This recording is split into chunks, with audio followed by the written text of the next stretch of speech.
كم مرة وانت ماشي في الشارع ولا بيك ولا عليك يطلع لك كلب يجريك لغاية المشوار اللي انت رايحه؟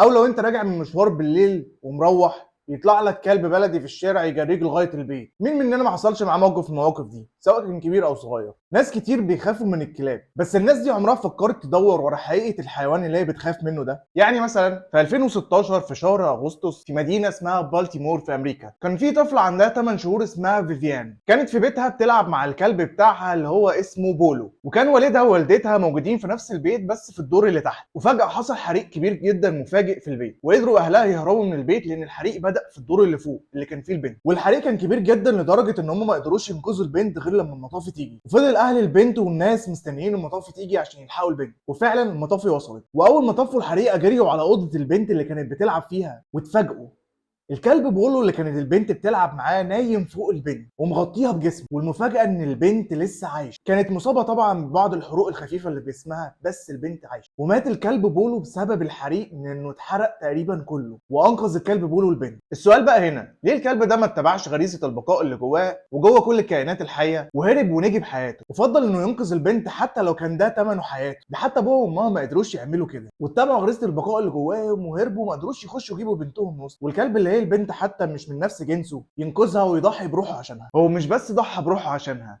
انتوا متخيلين كم العذاب اللي الكلب ده اتعذبه وهو بينقذ البنت؟ فكره ان هو يغطي البنت بجسمه ويستحمل هو الحريق ده كله علشان البنت تعيش وهو يموت، وكل ده لمجرد ان الناس اللي في البيت ده بتاكله وتشربه وبتلعب معاه. مع العلم ان الكلب بولو ما كانش كلب حراسه ولا كلب مدرب ولا اي حاجه، لا ده كان كلب بيت مدلل عادي جدا. موقف الكلب بولو والبنت فيفيان مش الموقف الوحيد من الكلاب للبشر، لا المواقف ما بين الكلاب والبشر كتير جدا، وممكن نعمل عنها حلقه كامله لوحدها.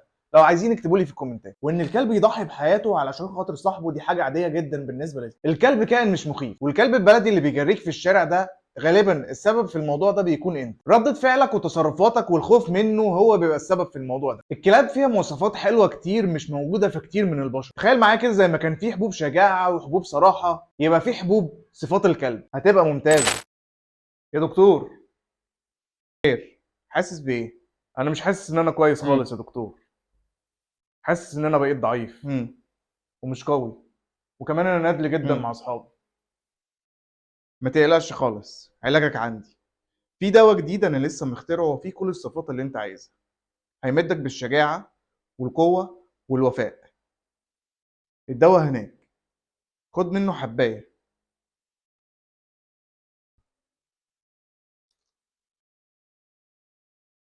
بس ده مكتوب عليه انتينال يا دكتور. ها، ما تقلقش، ده تمويه عشان محدش ياخد باله. اضرب بس اضرب، هتدعي لي ما تخافش. هرجع لك كمان 5 دقايق.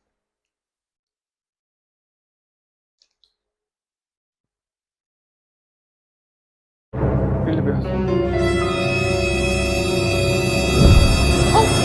ايه ده؟ الظاهر ان انا زودت الوفاء شويه. تعال لما اسربك. خامس واحد اسربه الاسبوع ده. طيب عمرك سألت نفسك قبل كده ايه سبب اختلاف انواع الكلاب، وان كل نوع تختلف صفاته عن النوع التاني؟ كل نوع من انواع الكلاب دي ليه صفات بتميزه في حاجات معينه. في منهم اللي بيبقى مميز جدا في الحراسه، وفي منهم بيبقى مميز جدا في الصيد، وفي اللي بيبقى مميز في الشم والبحث. انا مش عارف اشمشم في وزاره البهايم ده. وزارة البهايم؟ انت هتعمل فيها طياره؟ ده انت كلب شمشم. اعتمدت الكلام شمشم. يعني مثلا كلب زي كلب الروت وايلر. الروت وايلر هو من اقدم فصائل الكلاب. الكلب ده من بلد في المانيا اسمها روت وايلر، واللي منها خد اسمه. والكلب ده نتيجه تهجين ما بين الكلب الماستف الروماني القديم، وده كلب ضخم وقوي جدا، وما بين كلاب الروت وايلر المحليه اللي موجوده في المانيا. الروت وايلر كان معروف في المانيا باسم كلب الجزار، لانه كانوا بيستخدموه في حراسه الماشيه، وكمان لجر عربيات الجزارين المحمله باللحم. وكمان الجزارين كانوا بيربطوا في رقبته الكيس بتاع الفلوس علشان زياده امان، علشان لو حد من حراميه حب يسرق الفلوس الكلب يتعامل معاه ويقطف له ايديه. الكلب ده قوي جدا ومن احسن الكلاب اللي ممكن تربيها عنده، لان مميزاته كتير. بس هو صاحب مزاج متقلب جدا، وصاحب شخصيه قياديه، وشرس جدا لدرجه كبيره. ويفضل لو انت هتربي الكلب ده تجيبه وهو صغير علشان تعرف تسيطر عليه وتدربه على الطاعه كويس جدا، لان الكلب ده صاحب شخصيه قويه جدا ومحتاج احترافيه في التربيه. وكمان الكلب ده ما بيحبش الغرباء تماما، عنده حساسيه من الناس الغريبه. انت كان لابس كده Isn't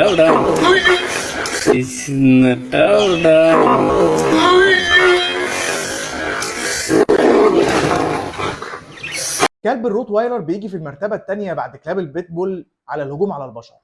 بس الفرق ما بينه وما بين البيتبول ان كلب الروت وايلر بيهجم على البشر اللي بتهاجم اصحابها، يعني بيهاجم البشر اللي بيهددوا اصحابهم او على الحراميه، وده لان كلب الروت وايلر بيتميز بالولاء الشديد جدا لصاحبه. والكلب ده برغم شراسته لو جبته وهو صغير وربيته عندك في البيت ممكن يقعد مع الاطفال عادي جدا، بس طبيعه الكلب ده لو هو كبير هو ما بيحبش الاطفال. الكلب ده مميز جدا وفيه صفات حلوه كتير، انا نفسي كان عندي 5 منه هنا في البيت. كلب البيتبول هو اخطر انواع الكلاب، مشهور بشراسته المفرطه. الكلب ده من اقوى انواع الكلاب وعضته قويه جدا، وكمان عضلاته بتبقى ضخمه جدا وبارزه جدا. الكلب ده شرس بطريقه مفرطه لدرجه انه بعض الاحيان الشراسه دي بتأذي اصحابه، طبعا لو الكلب ده مش متدرب بطريقه احترافيه وواخد تدريبات طاعه كويس جدا. الكلب ده شخصيته قويه ومتقلب المزاج بشكل كبير جدا. الكلب ده حريص جدا على نفسه، بيخاف على نفسه جدا وما بيحبش اي حد غريب يلمسه بشكل مفرط غير باقي الكلاب. ودايما ما تلمس الكلب ده بطريقه مفاجاه حتى لو كنت صاحبه، يعني لو انت عندك الكلب ده في البيت وبتربيه والنور قطع عليك خلي بالك ممكن ينتفك. كلب لطيف. الفيديو ده برعاية ماي بلوتو. ماي بلوتو فندق للحيوانات الأليفة. المكان هناك مش مجهز بس للاستضافة، لا، المكان هناك فندق حرفيا للحيوانات الأليفة. عندهم هناك فريق كامل لتدريب الكلاب باحترافية، تدريب الطاعة والشراسة وتعديل السلوك. ده كمان عندهم حمام سباحة للكلاب للترفيه. المكان هناك واسع جدا ومجهز تجهيز كامل للاستضافة. طبعا الصور موضحة، انا مش محتاج اتكلم، ده نايت كلاب يا جماعة. ناقص لهم بس العمود بتاع الاستريبتيز ده. كمان عندهم خدمة حلوة قوي اسمها بيت تاكسي، والخدمة دي هتوصل حيوانك الأليف من مكان لمكان، أو هتاخد حيوانك من عند البيت وتوديه الفندق. يعني دلوقتي لو أنت مسافر أو عندك شغل ما تحملش هم حيوانك الأليف، هتلاقي عندهم رعايته الكاملة. المكان ده عيبه الوحيد بس إن هم في دبي لسه ما فتحوش في مصر. لو انت على اليوتيوب هسيب لك اللينك بتاع الفيسبوك والانستجرام بتاعهم ورقم التليفون في الديسكريبشن، ولو انت على الفيسبوك هسيب لك لينك الفيسبوك بتاعهم في اول كومنت. كلب البيتبول بيتصدر سنويا تقريبا المركز الاول في الهجمات على البشر، وفي اكتر من 11 دوله بتحظر تربيه الكلب ده على ارضها زي فرنسا وكندا والبرازيل والدنمارك. البيتبول تم انتاجه في انجلترا، وهو هجين تزاوج كلاب البول تريير وكلاب البول دوج. انتجوا كلب البيتبول علشان تصيد الطرائد الضخمه زي الخنازير البريه، وبدا استخدامه بعد كده في مضاربات الكلاب، يعني مصارعات الكلاب، وكانت مع الاسف نتائجه هايله في مضاربات الكلاب بسبب شراسته المفرطه وقوته الرهيبه. وكان لما بيخش مضاربه مع كلب قصاده كانش بيسيبه لما بيموت. وكلب البيتبول مشهور ان الكلاب التانيه بتخاف منه، كلاب الدوبرمان. انا يلزمني واحد دوبر تلفوني في جورنال الجهول العربيه، بس الدوبر على مزاجك. ها لقيت لك الدوبر يا حسن.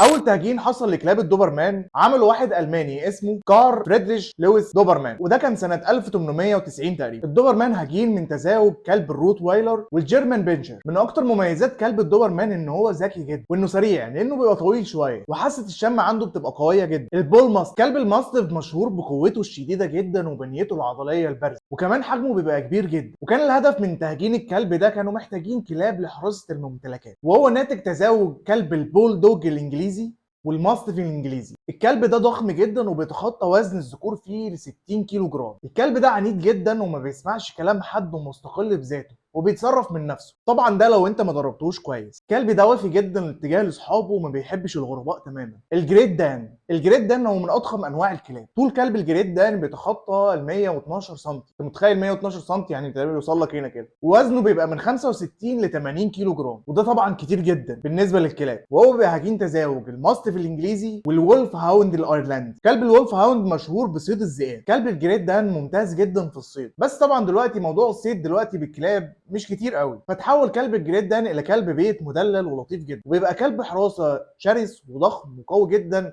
طبعا لو انت دربته على كده. نيجي بقى لاشرس واقوى واضخم واغلى نوع كلب، وهو الماستيف التبت. كلب الماستيف التبتي من اقدم سلالات الكلاب، وكمان بيطلقوا عليه اسم اسد الكلاب، وده بسبب شعره الكثيف جدا وحجمه اللي بيبقى ضخم جدا. وزن الكلب ده بيوصل لاكتر من 100 كيلو جرام. انت متخيل عندك فيل صغير وطوله بيوصل من 65 ل 72 سم. هو اسد حرفيا. كلب الماستيف اكتيفيتي كلب شرس جدا لابعد الحدود، والكلب ده ما بيخافش من اي كائن حي مهما كان حجمه. وتصنيف الكلب ده انه كلب حراسه ورعايه اغنام. الكلب ده بيحب الاماكن البارده لانه موطنه الرئيسي اعلى جبال التل، والمكان هناك بيبقى برد جدا. ومن مميزات الكلب ده اللي مش موجوده في اي كلب تاني انه بيقدر يستحمل نقص الاكسجين، وده طبعا بسبب طبيعه البيئه اللي هو جاي منها. من صفات الكلب ده ان هو ما بيحبش ينظف نفسه، وما بيحبش يتخلص من ريحته الكريهه، وانه بيتخلص من ريحته الكريهه في السنه من مره او مرتين في السنه. بس دي مش عفانه منه، لا، هو بيستخدم ريحته النفاذه دي في ان هو بيحدد المكان اللي هو فيه، وبيحذر الاعداء ان هو موجود في المكان ده، وان لو في اي كائن حي يقرب من المكان اللي هو فيه يشم ريحته النفاذه.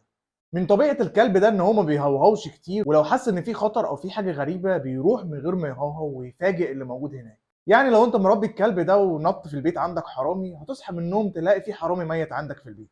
هو بيعتبر اقوى كلب حراسه في العالم، وكمان هو من اغلى سلالات الكلاب. كل انواع الكلاب اللي احنا اتكلمنا عنها دي كل نوع فيها بيتميز بصفات مختلفه عن النوع التاني، بس في صفه واحده مشتركه ما بين الكلاب دي كلها، وهي الوفاء. الكلب بيبقى وافي جدا لدرجه انه ممكن يضحي بحياته في سبيل حمايه صاحبه، مع ان صاحبه ده ما بيبقاش من نفس نوع جنسه، بس الكلب ده بيعمل كده بدون اي تردد لمجرد ان صاحبه ده بياكله بيهتم بيه، وانه شايف من صاحبه حاجه كويسه ليه. طبعا مفيش حد بيعمل كده مع حد. في النهايه عايز اقول ان الكلاب مش كائن وحش، بالعكس هو قدم حاجات كتير للبشريه كويسه. وانا كمان في الحلقه دي كنت بختصر كتير عن صفات الكلاب. لو عايزين نعمل حلقه تانية عن صفات الكلاب اكتبوا لي في الكومنتات. وفي النهايه لو عاوز تخاف من حاجه، خاف من حاجه تانية غير الكلاب.